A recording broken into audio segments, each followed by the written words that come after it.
بسم اللہ الرحمن الرحیم۔ خاموشی کا ادب کرو، یہ آوازوں کی مرشد ہے۔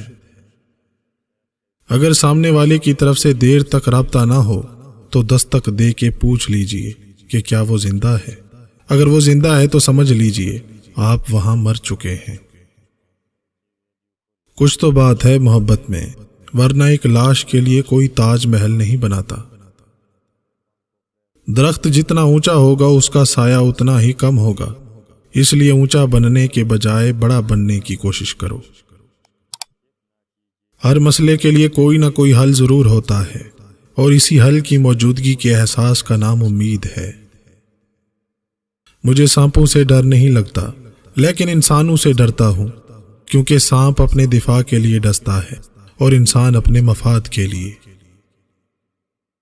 اگر انسان صابر ہو تو اس سے کی گئی ہر زیادتی کا جواب عرش سے آتا ہے۔ ہتھیاروں سے جنگ تو جیتی جا سکتی ہے، مگر دل نہیں، دل تو کردار سے جیتے جاتے ہیں۔ موت انسان کے جسم کو آتی ہے، کردار کو نہیں، اس لیے اپنے کردار کو بہتر بناؤ تاکہ مرنے کے بعد بھی یاد رہو۔ مشکل تو یہ ہے کہ ہمیں پیٹھ پیچھے بولنے والے بااخلاق اور منہ پر بولنے والے بدتمیز لگتے ہیں۔ آسان زندگی کے لیے دعا مت کرو، بلکہ زندگی میں مشکلات کو برداشت کرنے کی طاقت کے لیے دعا کرو۔ اللہ تعالیٰ کا خوف عقل کی انتہا ہے۔ اللہ تعالیٰ کے خوف سے عمر میں اضافہ ہوتا ہے اور شر پسند کی عمر کم ہو جاتی ہے۔ ہم لوگوں سے صرف تب تک لڑتے ہیں جب تک ہمیں ان سے پیار کی امید ہوتی ہے۔ جب وہ امید ختم ہو جاتی ہے تو ہم لڑنا بھی بند کر دیتے ہیں۔ اللہ کی بارگاہ میں معافی کی نیت سے جو بھی آیا ہے اس کے گناہ آنسوؤں سے ہی دھو دیے گئے۔ رات کو آنسو بہانے والے کی آبرو اللہ قائم رکھتا ہے۔ انسان کی اتنی اوقات نہیں کہ وہ اپنے اللہ کا قرب حاصل کرے۔ اللہ جسے پسند کرتا ہے اسے اس کے عیبوں اور ناپاکیوں سمیت زبردستی اپنی جانب کھینچ لیتا ہے۔ علم کو بیان کرنے والے تو بہت ہیں، مگر اس پر عمل کرنے والے تھوڑے ہی ہیں۔ جس شخص کا دن رات کسی شخص کی دل آزاری کے بغیر گزرا، گویا اس نے وہ رات حضور صلی اللہ علیہ وآلہ وسلم کی صحبت میں گزاری۔ مت کرو اپنا موازنہ اس دنیا میں کسی سے۔ اگر آپ ایسا کرتے ہیں تو آپ خود کی بے عزتی کرتے ہیں۔ جو تمہیں ناکام دیکھنا چاہتے ہیں، بہترین بدلہ یہ ہے کہ تم انہیں کامیاب ہو کر دکھاؤ۔ گناہوں میں مبتلا انسان دعا پر یقین نہیں رکھتا۔ جب آپ کسی کے لیے اچھا کرتے ہو تو آپ کو واپس اچھا ہی ملتا ہے۔ دیر سویر ہو سکتی ہے، لیکن ملتا ضرور ہے، اور یہی قانون قدرت ہے۔ زمین اور اہل زمین کے درمیان بکھری اچھی باتوں اور عادتوں کو ایسے چنو جیسے پرندے زندگی کے لیے رزق چنتے ہیں۔ دنیا والوں کے سامنے مسکرایا کرو اور اللہ کے سامنے گڑ گڑایا کرو۔ دنیا والوں کو مسکرانا پسند ہے اور اللہ والوں کو گڑ گڑانا پسند ہے۔ اللہ پر گمان نہیں، یقین رکھو، تمہیں بہتر نہیں بہترین ملے گا۔ اچھے انسان کے ساتھ دھوکہ کرنا ایسے ہی ہے جیسے آپ نے ہیرا پھینک کر زمین سے پتھر اٹھا لیا۔ جو اللہ کے کاموں میں لگ جاتا ہے اللہ تعالیٰ اس کے کاموں میں لگ جاتا ہے۔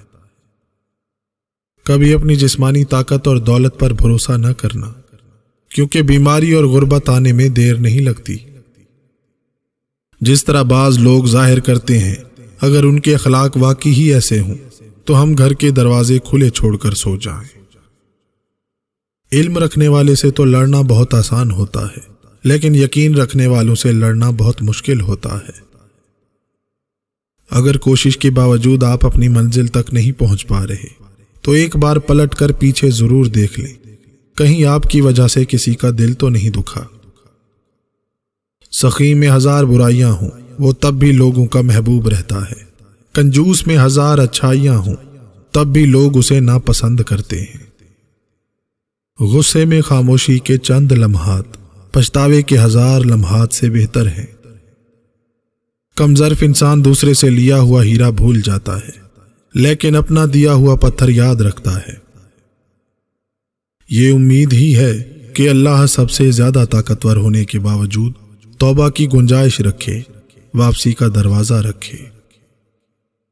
دوستی اور محبت ان سے کرو جو نبھانا جانتے ہو، نفرت ان سے کرو جو بھلانا جانتے ہو، اور غصہ ان سے کرو جو منانا جانتے ہو۔ سب سے زیادہ قابل نفرت وہ شخص ہے جو لوگوں میں عیب تلاش کرتا ہے، اور وہ شخص گھٹیا کردار کا مالک ہے جو کسی کے دل میں جگہ بنانے کے بعد اس سے بہتر کی تلاش میں رہتا ہے۔ جس کی جیسی سوچ ہو وہ ویسی کہانی رکھتا ہے، کوئی پرندوں کے لیے بندوق تو کوئی پانی رکھتا ہے۔ جب آپ ناخوش، ناراض اور ناساز ہوتے ہیں تو ہر شے دھندلی پڑ جاتی ہے، نہ باہر کا حسن نظر آتا ہے نہ اندر کا، آوازیں مدھم سی پڑ جاتی ہیں، خوشبوئیں ماند ہو جاتی ہیں۔ خدا سے مانگنا شجاعت ہے، اگر دے تو رحمت اور نہ دے تو حکمت۔ مخلوق سے مانگنا ذلت ہے، دے تو احسان اور نہ دے تو شرمندگی۔ مسکراہٹ روح کے دروازے کھول دیتی ہے اگر دل سے مسکرایا جائے، کیونکہ ہر دوسرا شخص جھوٹا مسکرا کر صرف رسم دنیا نبھا رہا ہے۔ اگر اللہ نے تمہاری اس ہتھیلی کو خالی ہی رکھنا ہوتا تو وہ تمہیں کبھی بھی ان ہاتھوں کو جوڑ کر دعا مانگنا نہ سکھاتا۔ آسان چیزوں کے لیے اظہار شکر کرنا چاہیے، جیسے بارش کی بو، کسی پسندیدہ کھانے کا ذائقہ یا کسی عزیز کی آواز۔ زندگی میں صرف ان لوگوں پر اعتبار کرو جو تمہاری 3 باتیں جان سکیں: تمہاری ہنسی میں چھپا درد، تمہارے غصے میں چھپا پیار، اور تمہاری خاموشی میں چھپی وجہ۔ محبت کی گنتی 2 سے شروع ہوتی ہے اور 2 پر ختم ہوتی ہے۔ اگر ایک کم ہو جائے تو پاؤں کے نیچے سے زمین نکل جاتی ہے۔ اللہ اس بندے پر غصہ ہوتا ہے جو بندہ کسی یتیم کا حق کھاتا ہے۔ وہ مرد کبھی بوڑھا نہیں ہوتا جو کبھی کبھار مچھلی کا گوشت کھاتا رہتا ہو۔ لوگوں کے بدلتے رنگ اور رویے ہی تو ہمیں انسان بناتے ہیں، ورنہ تو کبھی ہم سمجھ ہی نہ سکے کہ زندگی کتنی مشکل ہے۔ اللہ سے ہمیشہ بھلائی اور اچھے وقت کی آس رکھنی چاہیے۔ وہ اپنے بندوں کو اسی چیز سے نوازتا ہے جو وہ اپنے اللہ سے توقع کرتے ہیں۔ تنقید کرنے والوں کو مطمئن کرنے کے لیے اگر آپ پانی پر چل کر بھی دکھا دیں تب بھی وہ یہی کہیں گے کہ تیرنا نہیں آتا اس لیے چل رہا ہے۔ احساس کا مرنا یا ماند یا کم پڑنا ہی سرد لہجے کی علامت ہے۔ احساس ہو تو لہجے کبھی سرد نہیں پڑتے۔ سرد رویہ ایسا احساس ہے جو جیسے ہی جاگتا ہے لطیف جذبے سو جاتے ہیں۔ سجدے کی توفیق ملنا بھی رب کی نعمتوں میں سے ایک نعمت ہے۔ جن سے یہ توفیق چھن جاتی ہے پھر وہ نہ دنیا کے رہتے ہیں نہ ہی دین کے۔